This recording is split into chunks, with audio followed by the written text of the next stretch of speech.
تحریک انصاف نے صوبائی اسمبلیز کو اس ماہ تحلیل کرنے کا اعلان کیا تھا۔ حکومت اس حوالے سے مثبت رد عمل دینے کے بجائے دیکھو انتظار کرو کی پالیسی پر گامزن رہی۔ حکومت کو توقع یہ تھی کہ پنجاب میں چودھری پرویز الہی بطور وزیر اعلیٰ کبھی بھی اپنی حکومت کو گھر نہیں بھیجیں گے، اور یوں یہ جو خان صاحب کا پلان ہے یہ نہیں ہو سکے گا۔ اور جو ڈیولپمنٹ ہوئی ہے اس سے لگتا ہے کہ حکومت کا یہ جو خیال تھا وہ بڑی حد تک ٹھیک تھا۔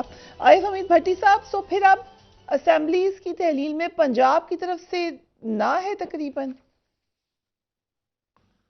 دیکھیں فریحہ، عمران خان صاحب کو چاہیے 3 دن اکیلے بیٹھے۔ اگر انہوں نے اتنا بڑا آئینی سٹیپ لے لیا تھا 26 نومبر کو تو پھر اسمبلی تحلیل کرتے۔ جو 3 ماہ کہہ رہے ہیں نا پروجیکٹ، دنیا کا کوئی ایسا پروجیکٹ نہیں ہے جو 3 ماہ میں مکمل ہو سکے، کوئی مکمل ہسپتال مکمل ہو سکے، کوئی بہت بڑا روڈ مکمل ہو سکے۔ ورنہ میں نے پہلے دن کہا تھا عمران خان اور ان کی ٹیم کے خلاف انتقامی کارروائیاں بہت تیز ہوں گی، اور دوبارہ عمران خان صاحب کی زندگی کو خطرہ ہے۔ اللہ تعالیٰ ان کی حفاظت فرمائے، کیونکہ موجودہ سٹیٹس کو کے لیے وہ خطرے کی گھنٹی ہے، اور یہ کام ان کے خلاف ہو رہا ہے۔ آج بھی شہباز گل صاحب کے خلاف مقدمہ درج ہوا، سلمان صاحب کے خلاف ہوا، اور بھی تیزی سے ہوں گے، تیزی سے، اور کچھ صحافیوں کو بھی خطرہ ہے۔ عمران خان صاحب آپ کے ایک ایک لوگوں کو وہ کر کے نقصان پہنچائیں گے۔ خدا کے لیے اسمبلی تحلیل کر دیں۔ یہ حکومت صرف اور صرف عمران خان کو طاقت سے راستے سے ہٹانا چاہ رہی ہے، سیاسی مقابلہ نہیں کرنا چاہ رہی۔ بینگ اے جرنلسٹ جو میری رائے ہے میں نے اس کا اظہار کر دیا۔ اعجاز الحق صاحب، آپ مسکرا بھی رہے ہیں، سر بھی ہلا رہے ہیں، آپ کے پاس کیا یہ تو جو بھٹی صاحب بتا رہے ہیں اس سے تو لگ رہا ہے کہ پھر جو ایک تبدیلی کا انتظار تھا نومبر میں وہ پھر شاید نہیں آئی۔ دیکھیں یہ ابھی اتنا بڑا سٹیپ لیا ہے، اتنی بڑی لانگ مارچ، اس کی کنکلوژن، بہت سی ایکسپیکٹیشنز تھی پوری قوم کی کہ اس سے کچھ نہ کچھ نکلے گا، اور پھر لوگوں نے اس کو جب وے کیا کہ لمبا دھرنا دینے کے بجائے اگر اسمبلیاں تحلیل کر دیں، تو میں سمجھتا ہوں جتنا اس کو ڈیلے کریں گے اتنا نقصان کس کا ہوگا؟ اتنا عمران خان صاحب کا نقصان ہوگا، کیونکہ پنجاب کی حکومت بھی کوئی عوام کے لیے ڈیلیور نہیں کر سکے گی۔ ہاں اپنے لیے ڈیلیور کر لیں تو اور بات ہے، میں مطلب کہنا نہیں چاہتا تھا یہ، لیکن اپنے پرسنل کہ بھائی ایک اتنی بڑی پوسٹ کو چھوڑنا کوئی آسان کام نہیں ہے۔ آپ تو بڑے اچھی طریقے سے چودھری برادرز کو جانتے ہیں، چودھری پرویز الہی کو، کیا سوچ رہے ہیں وہ آپ کی نظر میں؟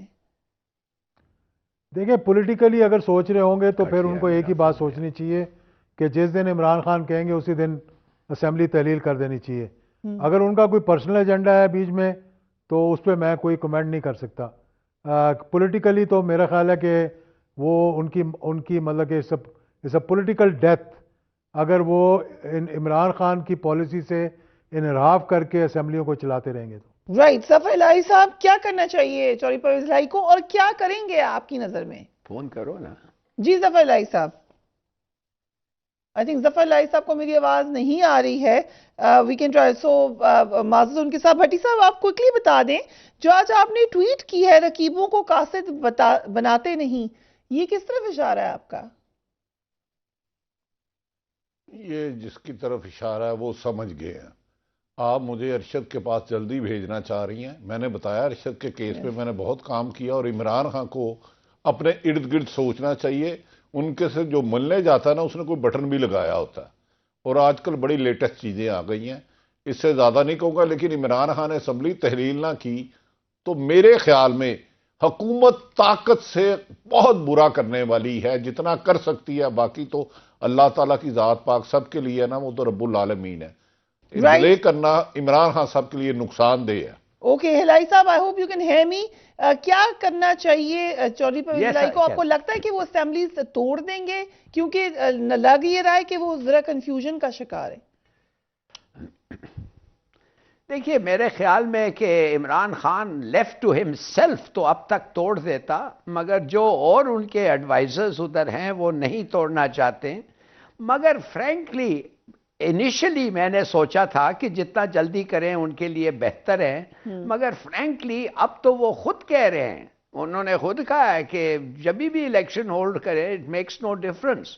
تو اگر وہ بلیو کرتے ہیں اٹ میکس نو ڈفرنس تو ٹھیک ہے، اس لیے کہ دیکھیے نہ ان کو امیڈیٹ الیکشنز ملنے والے ہیں، نہ نیا الیکشن کمشنر ملنے والا ہے، نہ ان کو کوئی خاص ثبوت ملنے والی ہے کہ اسٹیبلشمنٹ سڈنلی 75 سال کے بعد اے پولیٹیکل بن گئی ہے. تو وہ کیا کر سکتے ہیں؟ Tell me what can he do? کیا وہ ریزائن کریں، وڈرا کریں، دھرنا کریں، ڈیزالو کریں، کیا کریں؟ کوئی فرق نہیں پڑتا. اس عوام پہ ہے. اگر عوام نہیں چاہتی اور سمجھتی ہے کہ 6-9 مہینے میں وہ عمران خان کو بھول جائیں گے اور ان کا جو بھی تھے، ٹھیک ہے. ٹھیک. What can you do? وہ کہتے ہیں نا the people get the government they deserve. آخر کار سو موٹو لیا گیا، لیکن لگتا یہی ہے کہ سپریم کورٹ کو بہت پریشرائز کرنا پڑے گا. آپ کا کیا تاثر ہے آج کی سماعت کے بعد؟ بسم اللہ الرحمن الرحیم.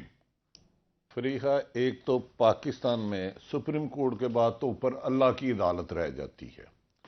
عدالتوں میں انصاف کے لیے تو، لیکن ہمارا جو مطالبہ تھا نا نہایت ادب احترام اور التماس کے ساتھ کہ سپریم کورٹ جوڈیشل کمیشن بنائے سپریم کورٹ کے جج صاحبان پر مشتمل. یہ سو موٹو جو لیا گیا ہم اس کی یقیناً قابل تعریف ہے، لیکن میرا خیال ہے اس سے مسئلہ حل نہیں ہوگا. اب وہ سپریم کورٹ کے آنریبل جج صاحب نے فیکٹ فائنڈنگ کمیٹی، جس میں فیکٹ کے علاوہ سب کچھ ہے، فیکٹ نہیں ہے. میں نے اپنی زندگی میں بہت ساری رپورٹیں پڑھی ہیں، لاتعداد. میری سمجھ سے باہر ہے. یہ رپورٹ لکھنے والے کو تو قائد اعظم میڈل دینا چاہیے. بھائی یہ تو ہمارا شور مچا رہا ہے کہ ارشد شریف پر جھوٹے مقدمات درج ہیں. یہ تو ہم عرصہ دراز سے پوری صحافی کمیونٹی، اس کی والدہ اور اس کا خود ارشد شریف شہید اپنی زندگی میں کہہ چکا ہے.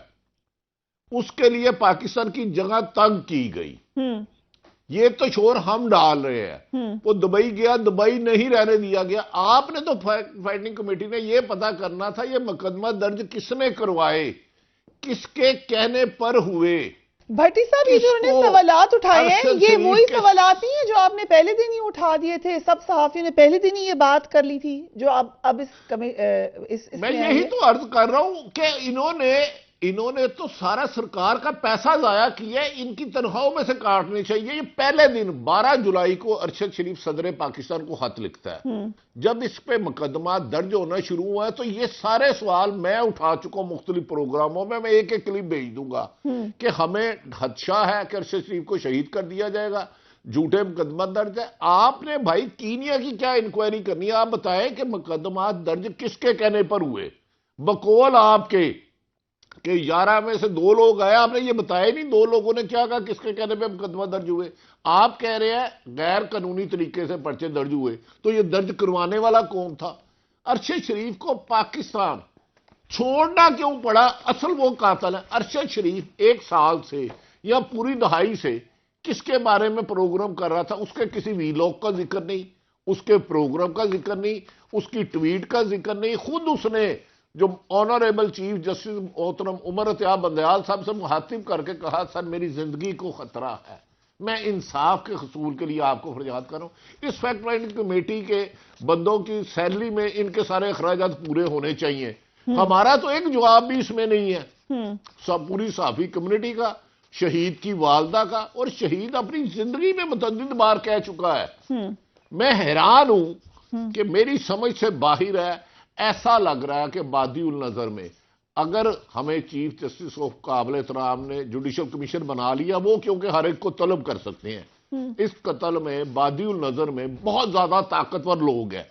دیکھیں نا مدعی پھر پولیس کو بنا دیا گیا. آپ کو یاد ہوگا سانیہ مارلٹن ہوا تھا، پولیس نے لوگوں کو زندہ گولیاں ماری، 14 لوگ شہید ہوئے، 100 کے قریب ہوئے. ادھر بھی پولیس مدعی بن گئی، ادھر ہی بھی وہی چال چلی. اس کی والدہ حیات ہے، اس کی بیوی حیات ہے، اس کے بچے حیات ہے. وہ فریاد کر رہی ہے کہ میرے بیٹے کا مقدمہ درج کر لیا جائے. اور جن 3 کو کیا ہے، یار طارق مسیح کا کیا واسطہ؟ میں تو خود اس کو پرسنل بہت زیادہ جانتا ہوں کیونکہ میں بھی ایئر وائی کا امپلائی رہا ہوں. اور نبی کا واسطہ ہے جس نے اس کی مدد کی، آپ اس کو ملزم بنا رہے ہو.